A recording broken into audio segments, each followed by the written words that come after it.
Glória ao nome de Jesus. Abra sua Bíblia, por favor, lá no livro dos Salmos, no capítulo 37, ou número 37, como muitos preferem que seja mencionado. Salmo 37. Quando o pastor Cícero deu aqui a saudação no Salmo 33, eu pensei, olha, pegou na trave. Quase que ele leu o mesmo salmo que eu ia pregar.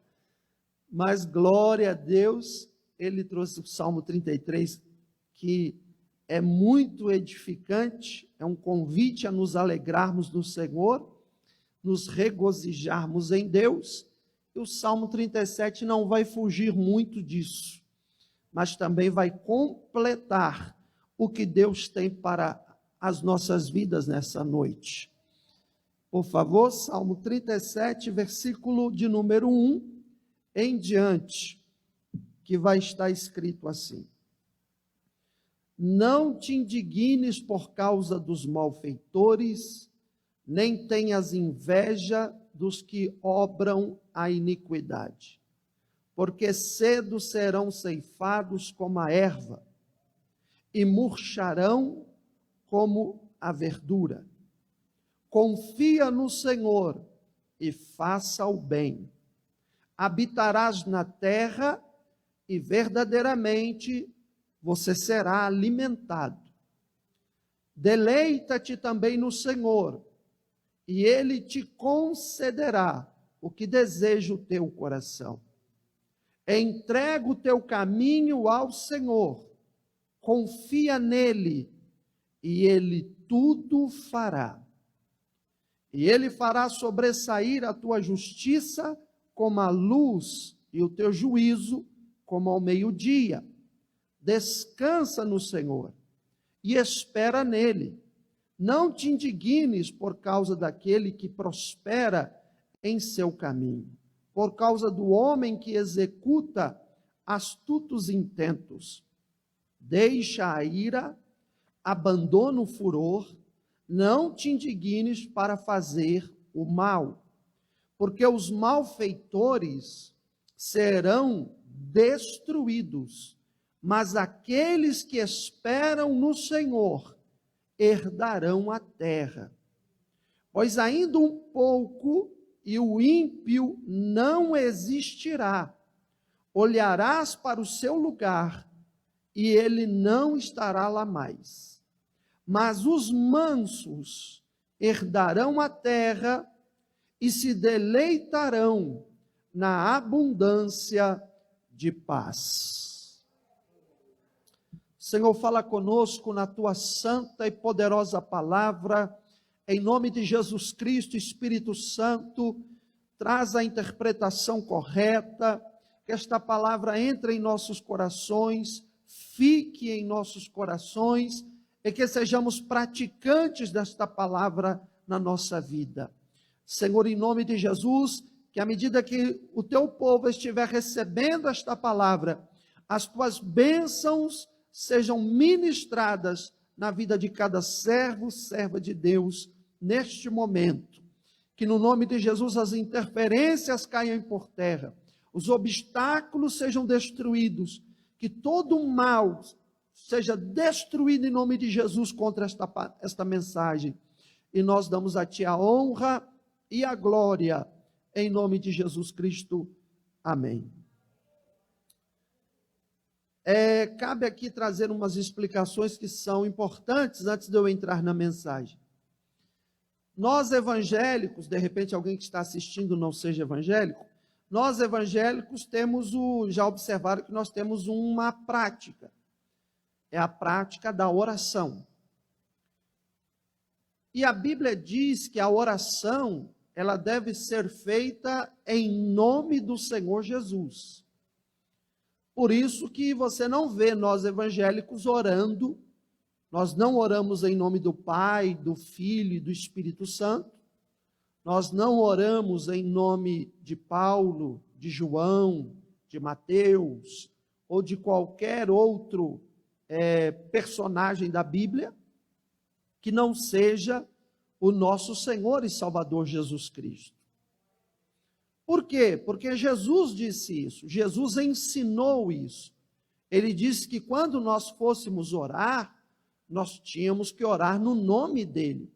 Se nós começarmos uma oração e nós não iniciarmos ela em nome de Jesus, esta oração não vale de nada. Por que que ela não vale de nada? Porque é pelos méritos de Cristo que nós temos acesso a Deus. É pelo sacrifício do Calvário e pelos méritos sacerdotais de nosso Senhor Jesus Cristo que abriu-se a porta, que rasgou-se o véu, para que eu e você pudéssemos ter acesso à presença do Pai. Se fosse olhar pelos nossos próprios méritos, nós jamais teríamos condições de nos aproximarmos de Deus. Mas é por causa de Jesus, porque ele diz: tudo quanto pedirdes ao meu Pai em meu nome, o Pai vos concederá. Por isso que você vê os evangélicos orando em nome de Jesus. Então, uma oração correta, ela começa em nome de Jesus e ela termina em nome de Jesus. Vocês já sabem disso, é claro, são, graças a Deus, uma igreja muito bem ensinada, mas para quem está nos assistindo, de repente pode ter essa curiosidade, ficar pensando, por que os crentes, eles oram em nome de Jesus e terminam em nome de Jesus? É por este motivo, porque Jesus deixou isso na Bíblia para nós. Coloca aqui no telão para mim, João, por gentileza, o Evangelho do Senhor Jesus Cristo. Quero mostrar na Bíblia, para alguém de repente não falar assim, o pastor está falando, mas ele não mostrou na Bíblia, ele não disse, ele não mostrou o versículo, e aí às vezes alguém pode ficar com dúvida. Então a melhor coisa é nós mostrarmos dentro da palavra de Deus. Amém? Encontrou? Aleluia.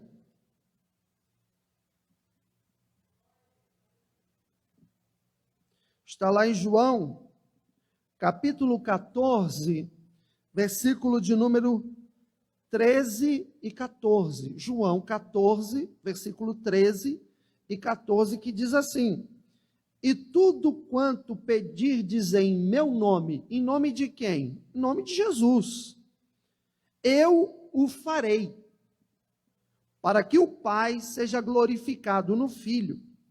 Se pedirdes alguma coisa em meu nome, eu o farei. Então, por isso que nós oramos em nome de Jesus. Amém, igreja?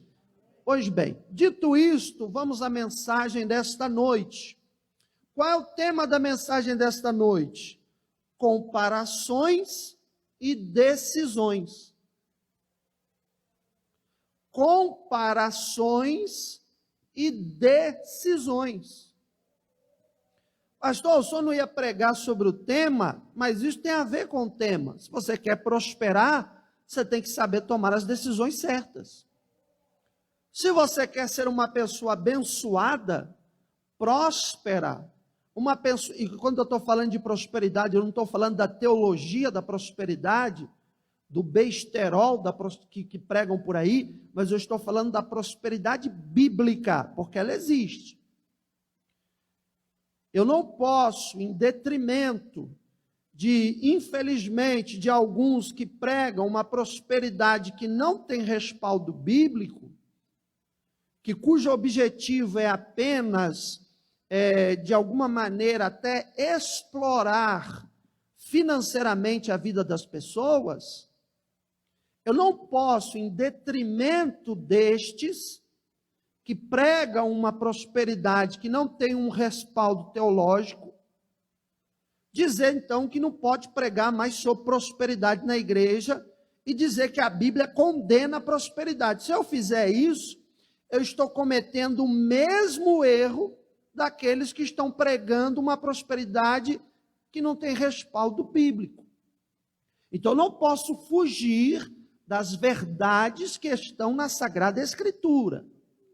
Pelo contrário, justamente por haver aqueles que pregam uma prosperidade que não tem respaldo bíblico, é que aqueles que conhecem a palavra de Deus devem sim pregar a verdadeira prosperidade que está na Bíblia, para que todos possam aprender da maneira correta e certa.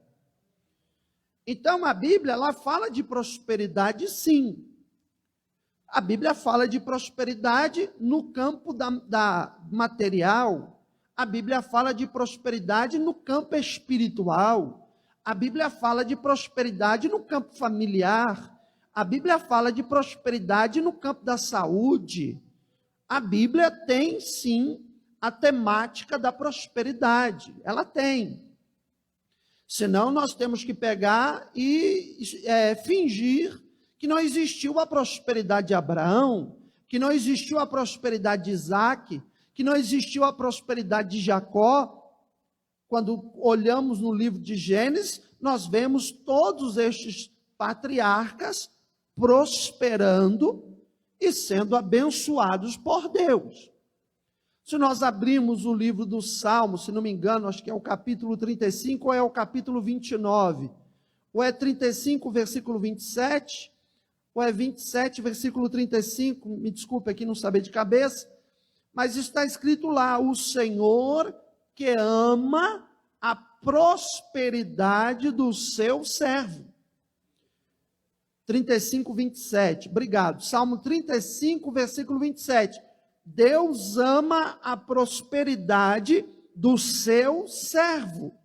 Ou seja, Deus tem prazer que eu e você tenhamos uma vida abençoada sim. O que Deus não tem prazer é que eu e você façamos do dinheiro, façamos dos bens materiais o nosso Deus.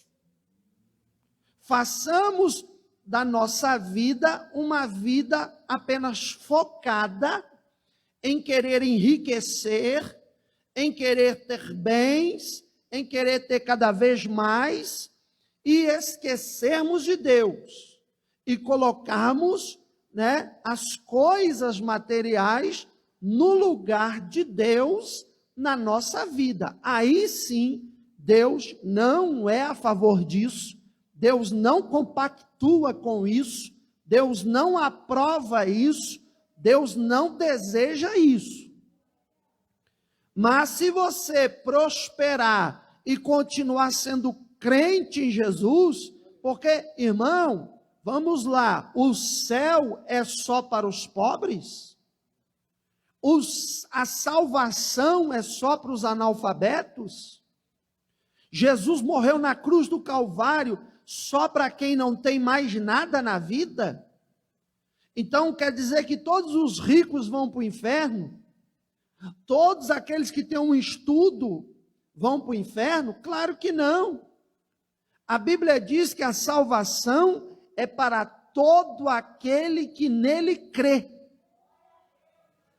Todo aquele que nele crê não está perguntando a cor da pele, não está perguntando a cor dos olhos, não está perguntando a cor do cabelo, não está perguntando a condição econômica, não está perguntando a condição social, não está perguntando se é rico, se é pobre, se é milionário, se é analfabeto, se é doutor. A Bíblia está dizendo assim: todo aquele que nele crê tem a vida eterna.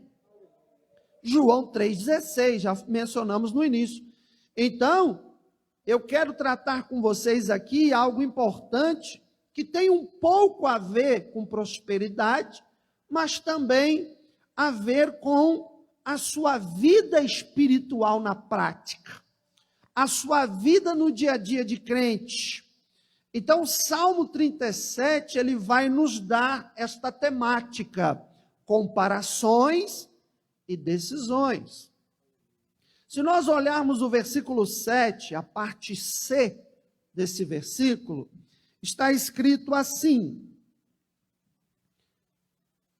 não te indignes por causa daquele que prospera. O que isso aqui significa? Está dizendo assim: não se aborreça com o sucesso dos outros. Não se aborreça com o sucesso dos outros. Engraçado que esse texto bíblico, ele tem mais de 1000 anos que ele foi escrito, e ele não parece tão atual. Parece que foi escrito nos nossos dias. Porque hoje, com o advento das redes sociais, a vida das pessoas está muito exposta. Hoje você sabe a roupa que alguém usa, a casa que mora, o carro que tem, as viagens que faz, as festas que promove, momentos de alegria ou de tristeza, embora todo mundo na rede social só posta sorrindo e alegre, parece que não tem problema nenhum, não é assim?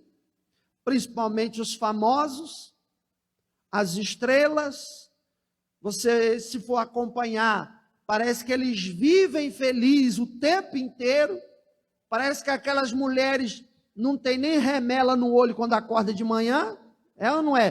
Porque ela dá bom dia já toda maquiada, produzida, e o homem também, o cabelo dele está arrumadinho, parece que ele não tem nada, parece que ele dormiu, né, no formol, sei lá. Aí hoje tem aplicativo da rede social que, se você não estiver feliz com a cara que você tem, você bota naquele aplicativo, ele maqueia você digitalmente, te dá um rosto melhor, te dá um olho melhor, te dá um sorriso mais branco, tira a ruga, tira pé de galinha, tira o galinheiro inteiro do rosto da pessoa. A irmã pode estar com 70, fica parecendo que ela tem 25. Porque o aplicativo faz esses troços aí, essas coisas aí, e aí coloca lá e sorri, e quer curtida, e quer like, e me siga, e aí tem Instagram, tem Twitter, tem Facebook, etc, etc. Nunca antes houve uma exposição da vida particular de pessoas ou famílias como está havendo nos dias atuais. E não é uma exposição porque alguém de uma emissora ou de um jornal, de alguma emissora de TV, bateu lá na sua casa e quis filmar o seu dia a dia. Não, são as próprias pessoas com o seu aparelho celular que querem mostrar, querem que as pessoas vejam a sua vida, a sua intimidade. E diante do que anda acontecendo, que eu estou falando aqui que isso é o mundo inteiro, isso não é aqui, Santo André, é o mundo inteiro que está assim. Diante dessa circunstância, dessa situação, não tem jeito. De um lado você vai ter as pessoas postando informações da sua vida que você não sabe se são verdadeiras ou não, que você não sabe se aquele carro é realmente daquela pessoa ou não, você não sabe se aquela casa linda e maravilhosa é realmente daquela pessoa ou não. E aí as pessoas estão postando e postando, de um lado, aqueles que postam a sua vida, e do outro lado, aqueles que ficam assistindo a vida daquela pessoa, seguindo os passos daquela pessoa. Até aí, tem alguma coisa errada? Não, cada um é dono da vida que tem. Você está lá com a sua vida, você quer expor a sua vida para todo mundo? A decisão é sua. Mas não reclame depois. Se as pessoas começarem a se sentir no direito de invadirem a sua privacidade, de querer controlar você e de dar opiniões sobre você, das quais algumas dessas opiniões podem machucar o seu coração, como críticas, como deboches, como ataques, como não entender alguma frase que você poste, como não compreender alguma foto que você poste. E aí começar, diante de uma imagem, de uma foto que você postou com uma intenção, as pessoas deturbarem aquela intenção que você tinha, que era boa, e pensarem e julgarem o seu caráter por causa de uma foto. Quer um exemplo prático? Nós vamos. Quem está entendendo a mensagem? Quer um exemplo prático? Nós vamos. Um exemplo prático. Você abre a rede social e vê um homem postando fotos, boa parte do corpo dele à mostra. E de repente ele postou aquilo com uma intenção que não era a intenção sensual. Ele não estava com esta intenção lá dentro do coração dele. Ele estava com uma outra intenção. Aí é problema dele, embora eu acho que não devia fazer, mas aí é problema dele. Aí alguém olha com um olhar maldoso. Já parou para pensar o que isso pode acontecer? Ou então uma mulher, ela posta uma foto e alguém olha naquela foto buscando a maldade, buscando um olhar impuro para a foto daquela mulher. Então hoje a rede social ela expõe bastante. Mas o alvo aqui da mensagem não é esse, de ficar dizendo ou comparando ou tabelando o que é uma foto correta, o que é uma foto errada, porque afinal de contas todo mundo tem uma coisa aqui chamada bom senso. Afinal de contas todo mundo tem uma coisa aqui que a Bíblia diz que se chama sal. Ou seja, o sal quando é demais, ninguém suporta, fica intragável. E o sal quando falta, também é notada a sua ausência. O que Jesus estava querendo dizer quando falou que nós somos o sal da terra?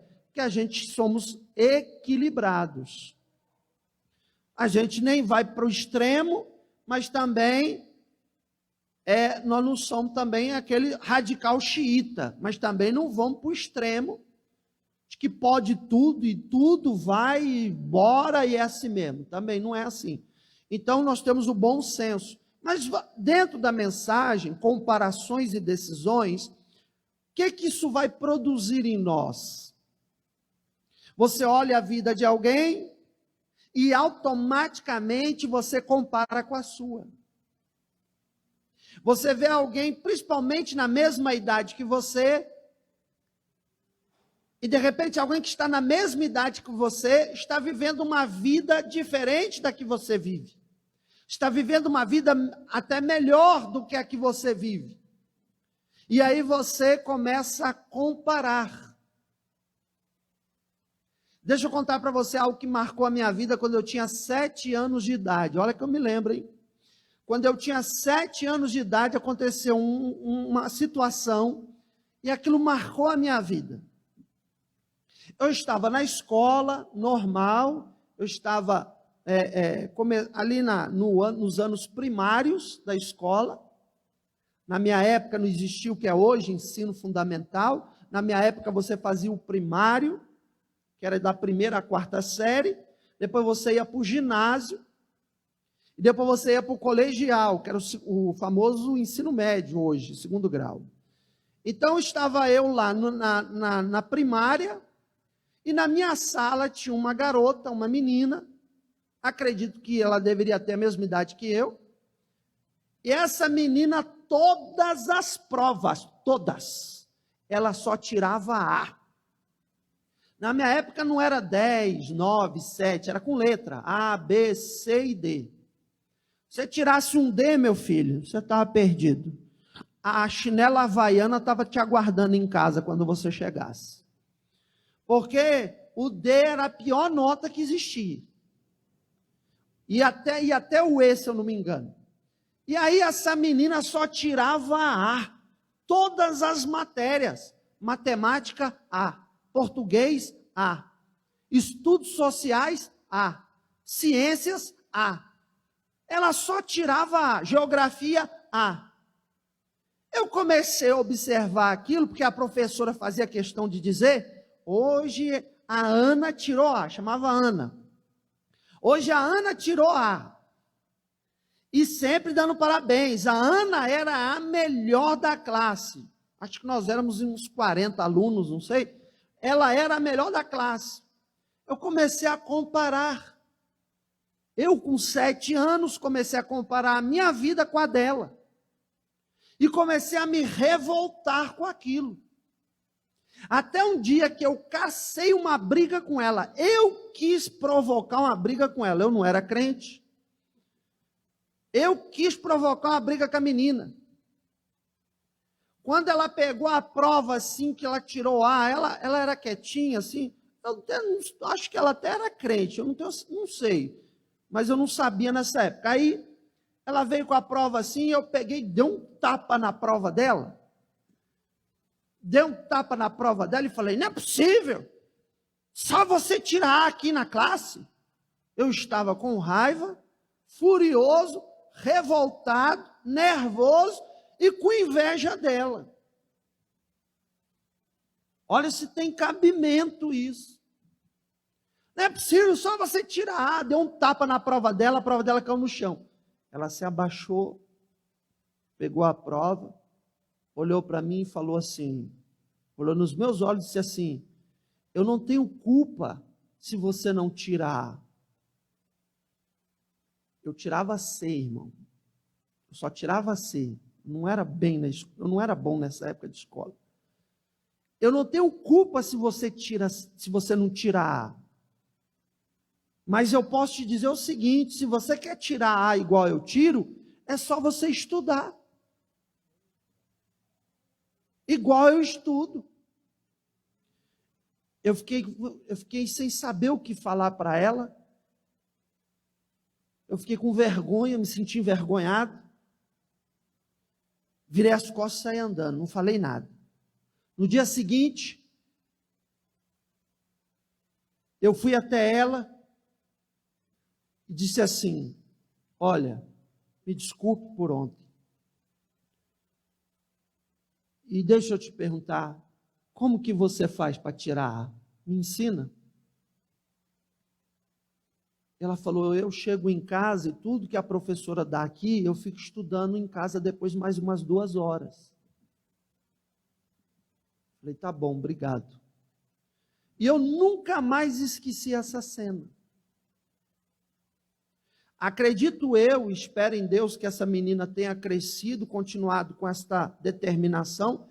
Com certeza hoje ela já deve ser uma pessoa muito bem formada, deve ter alcançado grandes posições se ela continuou dedicada aos estudos como ela era lá no primário. Nunca mais a vi, nem sei se eu ver, acho que impossível conhecê-lo. Mas ficou marcado para mim.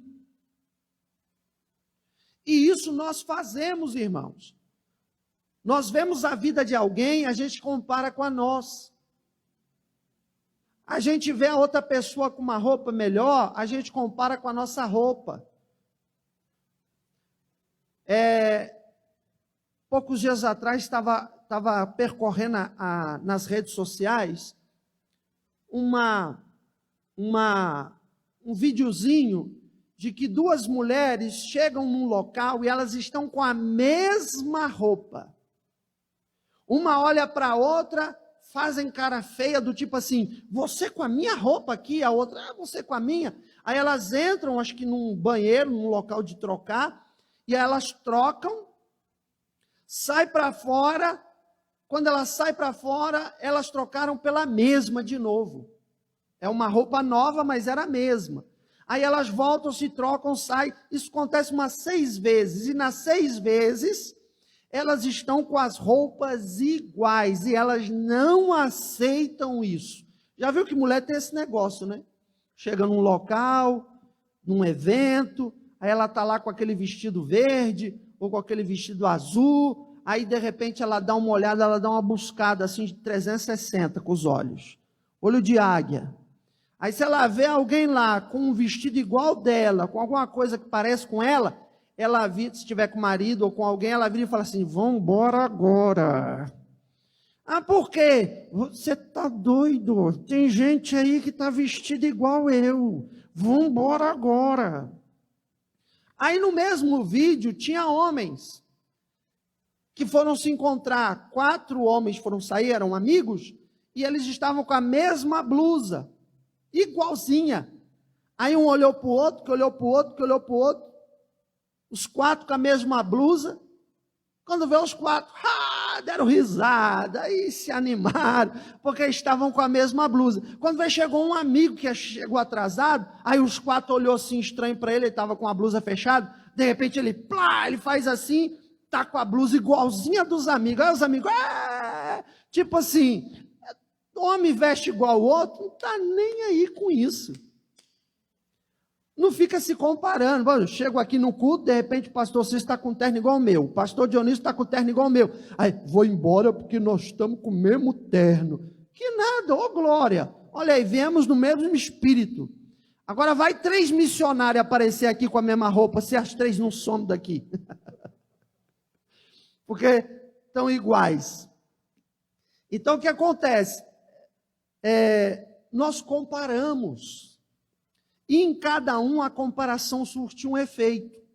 Tem gente que compara para se inspirar. Nossa, aquela pessoa está melhor, aquela pessoa cresceu, aquela pessoa prosperou. Eu vou me inspirar nele, eu vou me inspirar nela, na história de vida dele, na história de vida dela, para eu também crescer.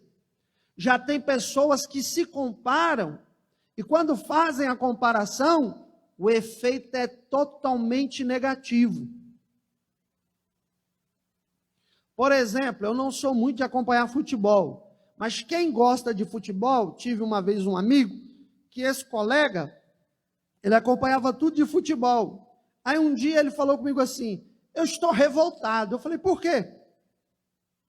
Ele falou, eu tenho a mesma idade do jogador tal. Ele falou, um jogador lá desses famosos que tem. Eu tenho a mesma idade do jogador tal. Ah, você tem a mesma idade? Tenho. E o que tem? Ele com a minha idade ganha milhões. E eu com a mesma idade que ele não ganho. Eu não vou ganhar a minha vida inteira o que ele ganhou num mês. Eu não sirvo para nada. Eu não sou ninguém. Eu falei, calma aí, meu chapa, não é assim não. Então a Bíblia está dizendo, não se aborreça com o sucesso dos outros. Se você ficar olhando na rede social, o que as pessoas têm e você não tem, você vai viver aborrecido. Ou pior, há o risco de você querer ter o que o outro tem a qualquer custo e começar a partir para práticas que não são legais e adequadas. Como, por exemplo, jovens que vão para o mundo do crime porque querem ter a vida de bacana. E aí sabem que se for para trabalhar, para estudar, vai levar tempo, não vai ser da noite para o dia. Isso é com qualquer um. Mas eles querem para agora, eles querem para já. E aí há o risco da tentação de cair em vida errada, em prática errada. Então o salmista está falando aqui, não fique com seus olhos nisso. Para de ficar observando estas coisas. Por quê? Porque a vida do outro não é a sua vida. A vida do outro ou da outra é a vida que ele tem, é a vida que ela tem. Você tem a sua vida. E assim como ele ou ela ou foi atrás e conquistou, ou caiu de mão beijada, porque de repente já tinha herança de família, já era uma pessoa que nasceu, como nós chamamos de, nasceu no berço de ouro, e daí? Você ainda tem chance, você tem capacidade, você tem potencial. É só você arregaçar a manga, confiar em Deus e vá à luta e Deus vai te dar vitória. E às vezes amanhã você vai estar mais do que aquela pessoa. Eu me lembro de fases de pessoas que eu conheci que estavam com a sua situação financeira muito mal, que mal tinham o que comer. E hoje estas mesmas pessoas têm uma vida próspera e muito abençoada. Existe um princípio chinês, isso não é Bíblia, isso é sabedoria de vida. Existe um princípio chinês que todo senhor de idade chinês, quando ele vê uma criança chinesa, ele se encurva para ela. Aí um dia perguntaram, por que o senhor se encurva para essa criança? Porque devia ser o contrário, a criança é que respeita o mais velho. Por que o senhor se encurva para essa criança? E aí ele responde, porque eu não sei se amanhã ele será o futuro imperador da China. Ou seja, hoje alguém olha para você e de repente pensa e te julga pelo hoje, mas e amanhã? Você tem ideia do que Deus pode fazer com você? Você tem ideia onde Deus pode te colocar? Quem olhava para José, é apenas o caçula, o sonhador, o atrapalhadinho aqui da família. Quem olhava para José, pelo amor de Deus, veio de botar a mão no arado, arregaçar as mangas e trabalhar, esse aí só gosta de viver contando sonho, só gosta de sonhar. Sonhador. Quem olhava para José, é o escravo da casa de Potifar. Quem é esse? Um escravinho aí, um servinho aí que eu comprei, que fica aqui fazendo faxina, que fica varrendo aqui, um escravinho meu. Quem olhava para José, quem é esse?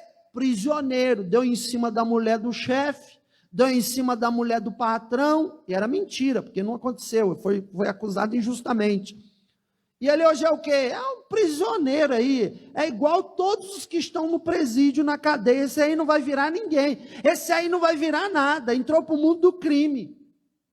Quem olhava para José pensava isso, e Deus olhando e falando assim, vocês não sabem de nada, esse aí é o futuro governador do Egito.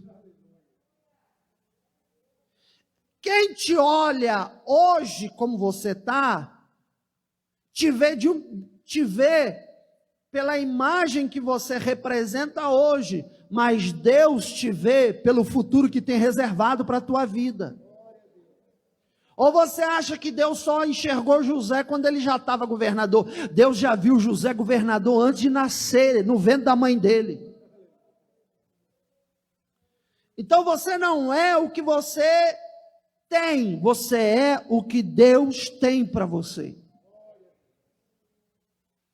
E aqui diz, não fique com os seus olhos. Tem uma história aí que todo mundo conhece, que é da famosa Branca de Neve. Ela chegou lá e falou, espelho, espelho meu, existe alguém mais linda do que eu? Aí o espelho foi sincero, tem, é a Branca de Neve. Aí a mulher fez o quê? Ficou nervosa, se comparou a beleza dela com a beleza da Branca de Neve, ficou brava, e foi lá fazer mal para a menina. Hoje em dia isso acontece. Você chega lá no Facebook e fica, Facebook. Existe alguém mais bonita do que eu? Existe alguém mais feliz do que eu? Existe alguém mais legal do que eu? Aí o Facebook te dá logo umas 10, bem na sua cara para você aprender. Porque assim, você vai ter uma que é mais nova que você, ou mais novo. Você vai ter uma que tem um dente mais bonito que você. Você vai ter alguém que vai ter mais dinheiro que você. Você vai ter alguém que tem uma pele que parece um pêssego, enquanto a minha e a sua está toda aparecendo as crateras da lua. Você vai ter alguém melhor. E se você ficar, como diz aí fora, nessa vibe, se você entrar nesse redemoinho aí, você vai ficar doido, irmão. Você vai ficar paranoico, irmão. Não, olha só, a moda agora é os pregadores usar um sapato branco brilhante. Então eu tenho que comprar um sapato branco brilhante. Não, a moda agora é usar um diamante aqui no comecinho da gravata. Então eu tenho que usar uma pedra preciosa no comecinho da minha gravata. O sangue de Jesus tem poder. Lembra de uma época do pastor Marco Feliciano? Ele era, a marca registrada dele era o suspensório. O que tinha de jovem de suspensório na igreja não era brincadeira. Até aí estavam se inspirando no pregador. Não há mal nenhum. Não há mal nenhum. Queriam, desejavam ser usados por Deus, como o pastor Marco Feliciano era usado por Deus naquela época. Foi no início lá do ministério dele. Então veja, a Bíblia está falando conosco, não se aborreça com o sucesso dos outros. Sabe por quê? Porque se você se incomodar com isso, vai gerar no seu coração uma coisa chamada ingratidão. Você vai passar a não ser uma pessoa grata pela vida que tem, por ter nascido, por estar vivo, por ter saúde, por não faltar nenhum membro no seu corpo. Tem alguém sem mão, sem pé aqui?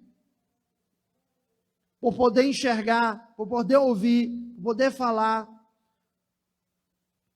Se você ficar nessa coisa de comparar, porque ela tem ou não tenho, porque ele tem ou não tenho, porque ela é e eu não sou, porque ele é e eu não sou. Se você entrar nisso, você se tornará uma pessoa ingrata. Porque nada vai te satisfazer mais. Nada vai ser suficiente para você. Então você não pode querer viver a vida que o outro vive. Isso acontece até em igreja. Naquela igreja o louvor é melhor. Naquela igreja tem um coral melhor. Naquela igreja tem uma orquestra melhor. Lá tem um pastor melhor do que o pastor Carlos. Não, lá é mais estruturado que não sei aonde. Se você entrar nessa de comparar... ontem eu estava conversando com um irmão que me mandou uma mensagem e esse irmão, nós estávamos conversando, e esse irmão falou assim, ele mandou um áudio para mim. E ele falou assim, pastor, o senhor é uma bênção. Pastor, não entendo, era para a igreja já estar gente caindo pelas janelas, de tão cheia, porque o senhor é uma bênção. E eu peguei e respondi para ele assim, irmão, tudo no tempo de Deus e na hora de Deus. O importante para mim não é ser uma bênção para uma igreja lotada. O importante para mim é ser uma bênção na vida de cada crente que está na igreja. Então veja, nós não podemos fazer comparações, porque senão nós daremos lugar a sentimentos ruins na nossa vida. Isso não pode acontecer. E diante disso, eu quero apresentar para você, rapidamente, três caminhos para te ajudar nisso. O primeiro está no versículo 3 do Salmo 37, que diz assim, confia no Senhor e faça o bem. Você vai habitar na terra e verdadeiramente você será alimentado.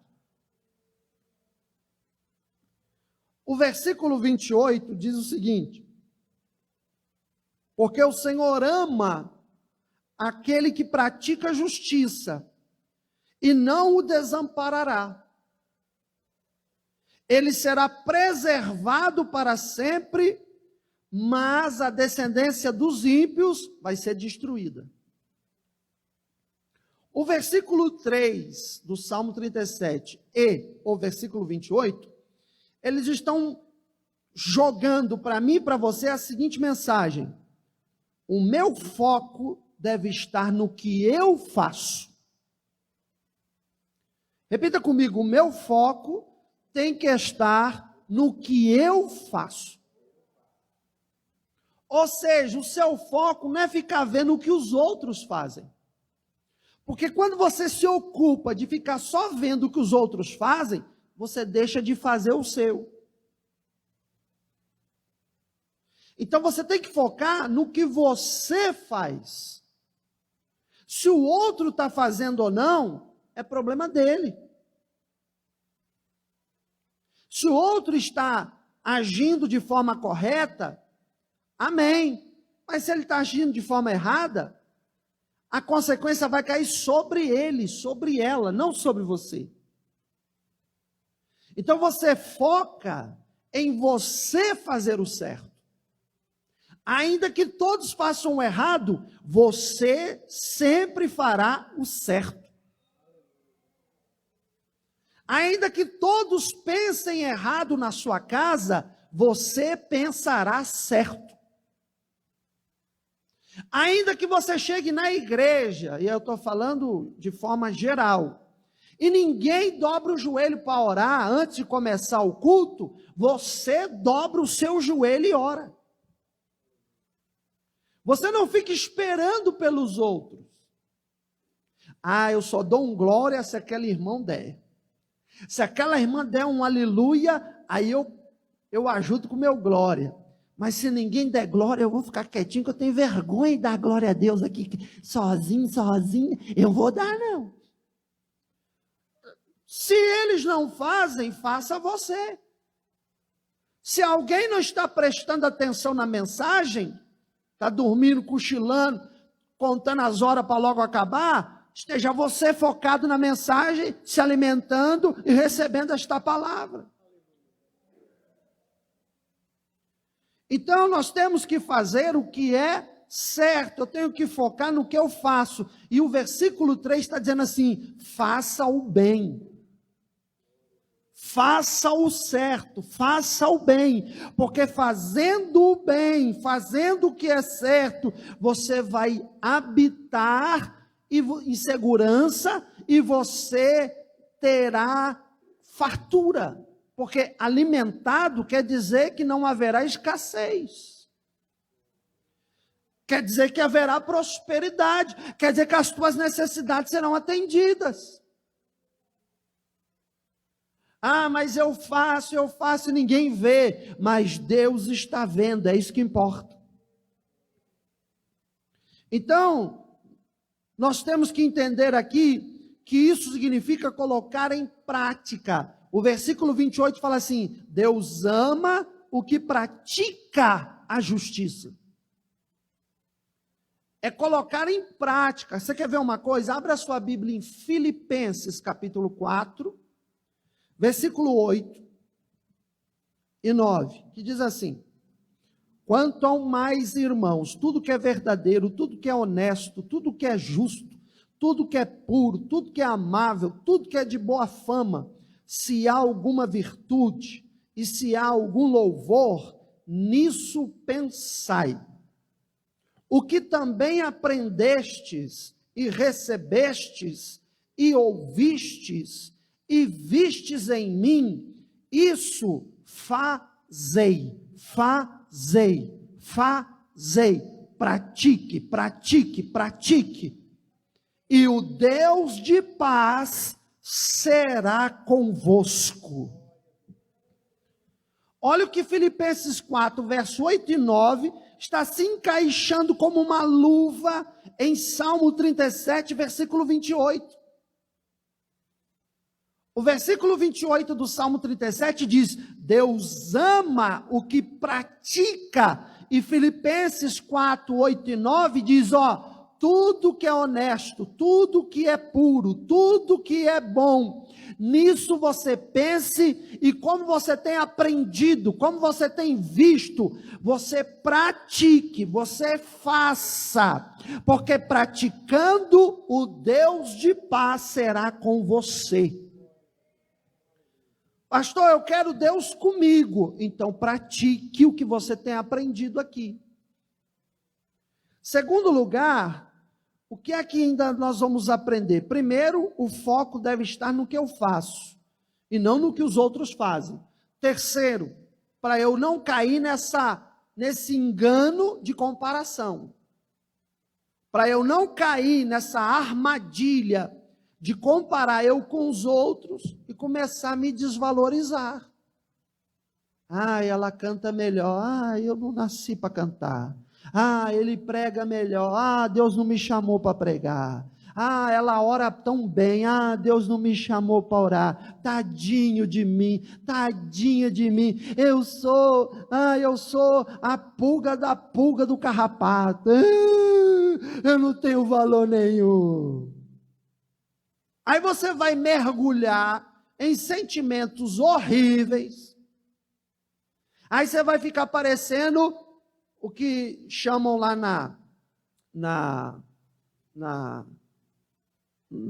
nas pessoas que professam a fé católica. Eu posso falar porque eu já fui católico. Lá na igreja católica tem santo para todo tipo. Tem o padroeiro dos motoristas, tem o padroeiro dos casamentos, tem padroeiro para tudo. Você sabia que tem padroeiro para quem sofre aflição, tem padroeiro para quem sofre dores, tem padroeiro para quem se acha o coitadinho, a coitadinha.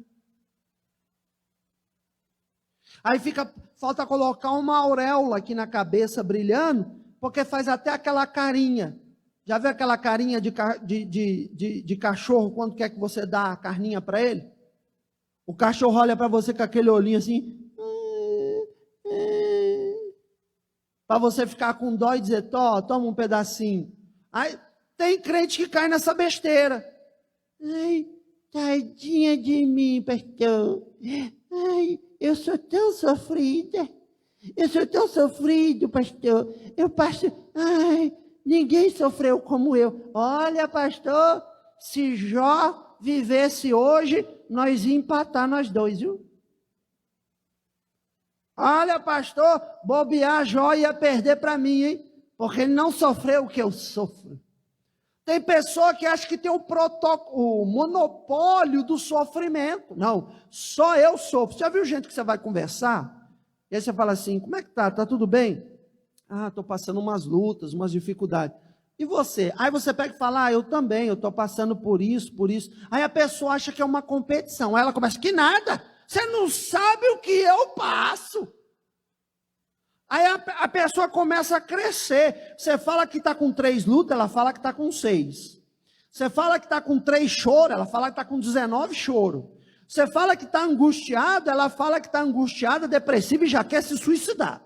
Ela sempre tem que estar sofrendo mais, padecendo mais, chorando mais. Se ela ficar abaixo de você, em níveis de sofrimento, ela não se conforma. Ela tem que ser a campeã do sofrimento, a campeã da voz de tadinha, a campeã de tudo. Isso está tudo errado, tudo errado. Por quê? Porque está faltando olhar para o Salmo 37, que está dizendo que nós temos que confiar no Senhor e fazer o bem, que Ele vai cuidar de nós e que Ele vai suprir as nossas necessidades. E aqui no versículo de número 5, diz assim, entrega o teu caminho ao Senhor, confia nele e Ele tudo fará. Tudo fará quer dizer que Ele tudo agirá. O versículo 5 é igual ao versículo 24. Ainda que caia, não ficará prostrado, pois o Senhor o sustenta com a sua mão. O que isso aqui quer dizer? Primeiro, eu tenho que focar no que eu faço e não no que os outros fazem. Segundo, a direção de Deus sempre será melhor que a minha direção. Ele está dizendo, entrega o teu caminho ao Senhor. Tem de gente que quer andar no seu próprio caminho e quer que Deus só aprove. Deus, eu resolvi que eu vou embora de São Paulo. O Senhor faz favor de aprovar? Que a minha decisão já está tomada. Deus, eu resolvi que eu agora não vou mais embora de São Paulo. O Senhor faz favor de aprovar? Porque a minha decisão está tomada. Deus, eu decidi que eu vou comprar isso, eu decidi que eu vou fazer aquilo, eu decidi que eu vou andar assim, eu decidi que eu vou largar tal coisa, eu decidi que eu não vou mais fazer a obra, eu decidi que eu não quero mais cargo nenhum na igreja, eu decidi que agora eu vou ficar dentro de casa. O senhor faz favor de aprovar a minha decisão, viu? Porque essa é a minha decisão. As pessoas querem tomar decisão, seguirem seu próprio caminho, e quer que Deus apenas diga assim, sim, sim, sim e sim. Só que quando eu olho para Gênesis 26, está aqui atrás de mim, quando eu olho para Gênesis 26, eu vejo Deus falando assim com Isaac, não desças ao Egito, fica na terra que eu te mostrar. Isaac obedeceu e foi abençoado. Gente, o que Isaac colheu em um ano, as outras pessoas levariam 100 anos para colher, porque era 1 para 100, para cada uma semente plantada, colhia-se 100 vezes mais, o que Isaac levaria 100 anos, ou quer dizer, o que uma pessoa lá fora levaria 100 anos para colher, um século, Isaac colheu em um ano. Será que você entendeu isso? Quer maior prosperidade do que essa? Deus deu para ele uma colheita que outros levariam 100 anos para colher. Ele colheu em um ano só. Por isso que a Bíblia diz lá no versículo 14, que ele ficou rico, riquíssimo, e que quando ele saiu de lá, ele tinha bens, ovelhas, servos, gado, e ele era um homem riquíssimo, e até que eles o invejaram por isso. Claro que vai invejar. Claro que vai invejar. O que o camarada recebeu em um ano, eles levariam 100 anos para receber. Mas por quê? Porque ele colocou a vida dele na direção de Deus. Ele entregou o caminho dele ao Senhor. Você tem que entregar o teu caminho a Deus. Já contei para vocês, está escrito até no meu livro, vocês sabem disso. Já contei, está escrito até no meu livro, que eu fui na concessionária todo animado, alegre, peguei, passei um cheque ali pela fé, para comprar na época era um Fox, na época o Fox era muito famoso, eu queria, era meu primeiro carro zero, aí comprei um Fox, vim alegre para casa, o rapaz da concessionária era presbítero da Assembleia de Deus, ele falou assim, olha, daqui 15 dias você vem buscar o carro. Eu falei, amém, ô glória. Fui para casa alegre, era uma quinta ou sexta-feira. Quando foi no domingo, uma missionária de Minas Gerais veio na nossa casa para almoçar conosco. Estávamos almoçando, tudo normal. De repente ela olhou para mim e falou assim, irmão, olha só, eu não sei o que você fez, não sei que dia que foi. E ninguém sabia. Deus falou que você comprou uma coisa e você não perguntou para ele se ele estava neste negócio. Deus está falando para você devolver. Irmão, pensa no choque. Mas eu entendi o recado de Deus. Aí na segunda-feira está eu lá na concessionária, todo envergonhado, para conversar com o irmão e explicar que não ia dar e pedir meu cheque de volta. Graças a Deus ele era assembleiano, ele entendeu, ele entende das coisas de Deus. Imagina se ele não fosse. E aí eu peguei e cancelou aquilo ali. Na época a gente ficou um pouco triste, porque a gente queria ter um carro, ficava andando de ônibus. Longe, morava muito longe, era difícil. Eu fiquei triste, queria um carro. Mas me submeti à vontade do Senhor. E a única coisa que eu falava era, se Deus não deixou eu comprar esse carro, é porque Ele tem algo melhor lá na frente. E depois, não passou 6 meses, e Deus preparou para que eu comprasse a minha casa própria, que era muito melhor eu ter a minha casa própria do que ter um carro e pagar aluguel. Então Deus tinha realmente algo melhor, e se eu tivesse comprado aquele carro, eu tinha me endividado nas parcelas, e eu não ia conseguir depois comprar a casa. Não ia dar para pagar os dois. Então Deus, Ele sabe, Ele prepara, E a Bíblia está dizendo: entrega o teu caminho ao Senhor, confia nele, e ele agirá. E último lugar, para a gente terminar, versículo 7. Descansa no Senhor e espera nele. O versículo 7, ele faz ponte com o versículo 4, que diz: descansa no Senhor e ele concederá o desejo do seu coração. O que isso quer dizer? Que todo fardo e toda ansiedade você tem que deixar com Deus. Não adianta ficar carregando fardo. Não adianta você querer resolver tudo sozinho, sozinha, e ficar com essa ansiedade doida. Não adianta. Isso não faz você mover-se do lugar 1 milímetro. Isso vai paralisar você. Você tem que entregar tudo a Deus, deixar tudo com Ele, repousar nele e ter paciência. Não adianta você querer acelerar Deus. Deus vai agir? Vai. Que momento? Na hora que Ele quer. De que maneira? Do jeito que Ele quer. E aí, o que eu tenho que fazer para que isso aconteça? Esperar com paciência. Ele vai agir do jeito que quer, como quer, na hora que quer. A sua parte é apenas esperar com paciência, fazer o bem, descansar nele, confiar nele, que ele vai agir. Ele vai entrar por caminhos que você nem imagina. Ele vai fazer de maneiras que você nem pensa e sonha ou planeja. Mas tem uma coisa: ele sempre fará o melhor. Ele sempre produzirá o melhor. Por quê? Porque ele é a tua fortaleza. Quando a angústia bater, é nele que você vai buscar refúgio. É nele. Está lá no versículo 39. Mas a salvação dos justos vem do Senhor.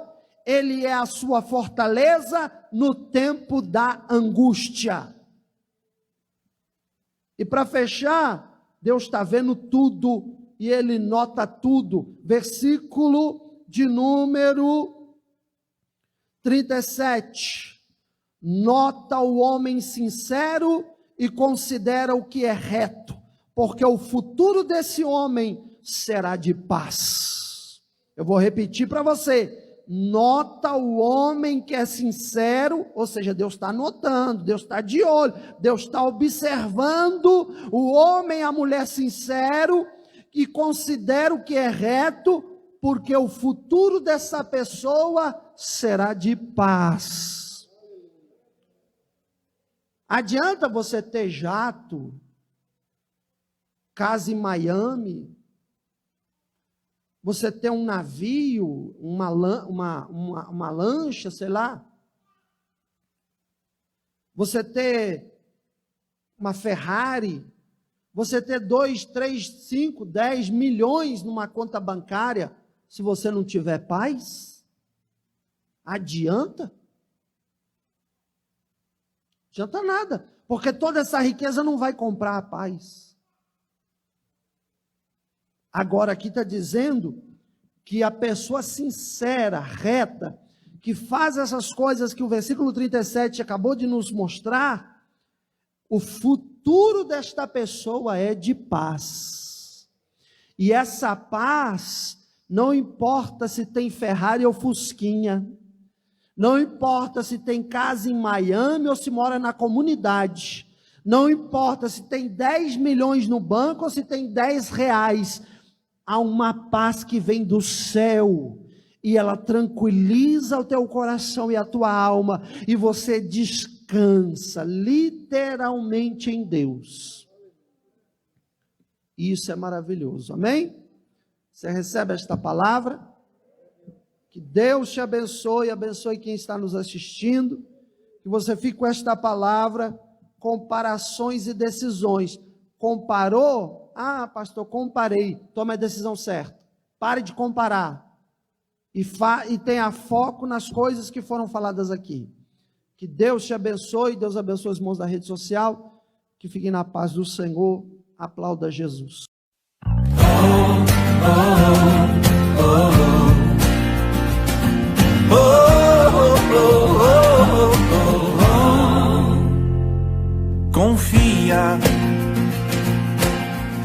naquele que te chamou, confia. Naquele que te enviou, confia. Ele sabe que você é capaz de fazer o que ele mandou fazer. Confia. Naquele que te escolheu, confia. Naquele que tu confiou tua vida, confia. Confia, confia, confia. Mesmo não havendo saída, confia. Mesmo não havendo mais vida, confia. Mesmo que deu tudo errado, confia. Confia, confia. Mesmo que não haja mais cura, confia. Mesmo estando na sepultura, confia. Ele vai chegar no quarto dia e vai ressuscitar. Oh, oh, oh. Oh, oh, oh, oh, oh. Confia naquele que te escolheu, confia. Naquele que te prometeu, confia. Confia. Confia. Confia. Confia. Mesmo cercado de leões, confia. Mesmo em meio às provações, confia. Mesmo sendo ameaçado, confia. Confia. Confia. Mesmo ele estando na cruz, confia. Mesmo sepultando a luz, confia. Pois no terceiro dia a morte não vai o segurar. Confia.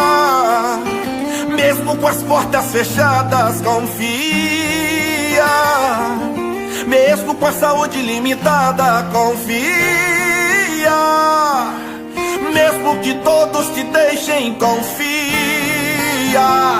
Confia. Confia. Mesmo que ele se cale, confia. Mesmo que o mundo se acabe, confia. Ele vai chegar no tempo certo pra te abençoar.